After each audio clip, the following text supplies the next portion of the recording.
আসসালামু আলাইকুম রহমতুল্লাহ। প্রিয় শিক্ষার্থী, আশা করি তোমরা সবাই ভালো আছো। আজকে আমরা অষ্টম শ্রেণী থেকে ইসলাম শিক্ষা নিয়ে আলোচনা করব। আর আজকে হচ্ছে ইসলাম শিক্ষার ৭৭ নম্বর পেজ একটা কাজ দেওয়া আছে, সেটা হচ্ছে কি দলগত কাজ। আর এই কাজটি হচ্ছে কি যে শিক্ষার্থীরা মাক্কি ও মাদানী সূরার বৈশিষ্ট্যসমূহ পোস্টার পেপারে উপস্থাপন করবে। অর্থাৎ একটা পোস্টারের মতো তোমার এই কাগজে আমরা এই সূরার মানে মাক্কি সূরা এবং মাদানী সূরার বৈশিষ্ট্যসমূহ লিখব। ঠিক আছে, এটা এক ধরনের পোস্টার তৈরি করব। ওকে, তো পোস্টার হচ্ছে কি জাস্ট একটা, মনে করো তুমি একটা মোটা বা আর্ট টাইপের বা রঙিন কোনো একটা কাগজ নেবে এবং সেখানে তুমি এই মাক্কি সূরা এবং মাদানী সূরার বৈশিষ্ট্যসমূহ আলাদা করে লিখবে। ঠিক আছে, এটাই হবে একটা পোস্টার। বুঝতে পারছি? সো অলরেডি কিন্তু তোমরা জানো আর কি, আগে তোমরা এইসব বিষয় নিয়ে কাজ করেছো। তো আসো এখানে কি আগের আমরা কিন্তু বলেছিলাম কত যে ৭৭ নম্বর পেজের কাজটা আমরা করছি। তো দেখো এই ৭৬ নম্বর পেজে কিন্তু এটার উত্তর দেওয়া আছে। ঠিক আছে, এই উত্তরটার জন্য কিন্তু আর কোনো জায়গায় দিতে হচ্ছে না। দেখো এই যে এখানে যদি আমরা আসি, এই মাক্কি সূরার বৈশিষ্ট্য এবং মাদানী সূরার বৈশিষ্ট্য কিন্তু এখানেই দেওয়া আছে। ঠিক আছে, তো আমাদের তো এই বৈশিষ্ট্যগুলোই কিন্তু লিখতে বলেছে। তো আর একটু দেখো উপরে যাই, এখানে বলছে যে মাক্কি সূরা এবং মাদানী সূরা এই দুটো সম্পর্কে একটু জানা নেই। যদি আমরা শুধু এই বৈশিষ্ট্যটুকুই লিখবো, তারপরে একটু জেনে নাও যে কেন এটা মাক্কি সূরা এবং কেন মাদানী সূরা। মানে আমরা আল কুরআনুল কারিমে দুই ধরনের সূরার নাম দেখতে পাই, একটা হচ্ছে মাক্কি আর একটা মাদানী, তাই না? অবতরণের সময়কাল বিবেচনায় মানে সূরা সমূহকে দুই ভাগে ভাগ করা হয়েছে।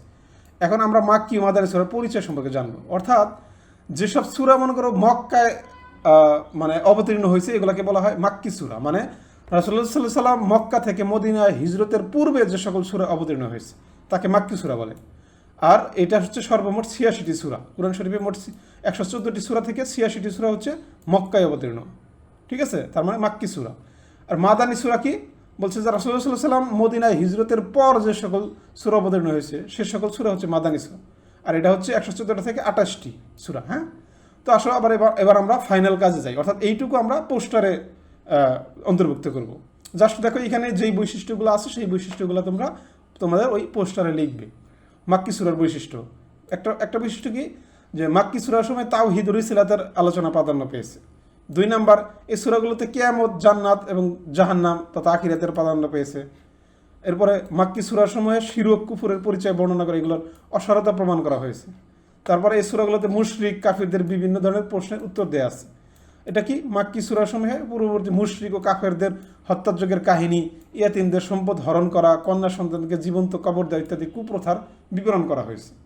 এরপর আছে কি, এর শব্দমালা শক্তিশালী, ভাবগম্ভীর ও অন্তরে প্রকম্পন সৃষ্টিকারী। তারপরে এতে শরীয়তের সাধারণ নীতিমালা উল্লেখ আছে। এরপরে রয়েছে এতে প্রসিদ্ধ বিষয়সমূহ শপথের মাধ্যমে উপস্থাপন করা হয়েছে।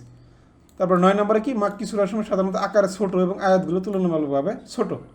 ১০ নম্বর, এই সূরাগুলোতে পরবর্তী নবী রাসূলগণের সফলতা ও তাদের মানে পূর্ববর্তী নবী রাসূলগণের সফলতা এবং তাদের অবাধ্যদের শোচনীয় পরিণতির কথা বর্ণনা করা হয়েছে। ১১ হচ্ছে কি, মাক্কি সূরাসমূহে বলা হয়েছে হে মানব জাতি কথাটি উল্লেখ আছে। ঠিক আছে, সো এটা হচ্ছে কি মাক্কি সূরার বৈশিষ্ট্য। এটা তোমরা প্রথমে লিখবে কয়েকটা, এখন যে এখানে তো ১১টা আছে, তোমরা এখন ৫-৭টা এটা ভালোভাবে লিখে নেবে। এরপরে মাদানী সূরার বৈশিষ্ট্য, তারপরে লিখবে হচ্ছে মাদানী সূরার বৈশিষ্ট্য। এটার কি ১ নম্বরে হচ্ছে কি, মাদানী সূরার সময় শরীয়তের বিধিবিধান, ফরজ, ওয়াজিব ইত্যাদি সুস্পষ্ট বর্ণনা রয়েছে।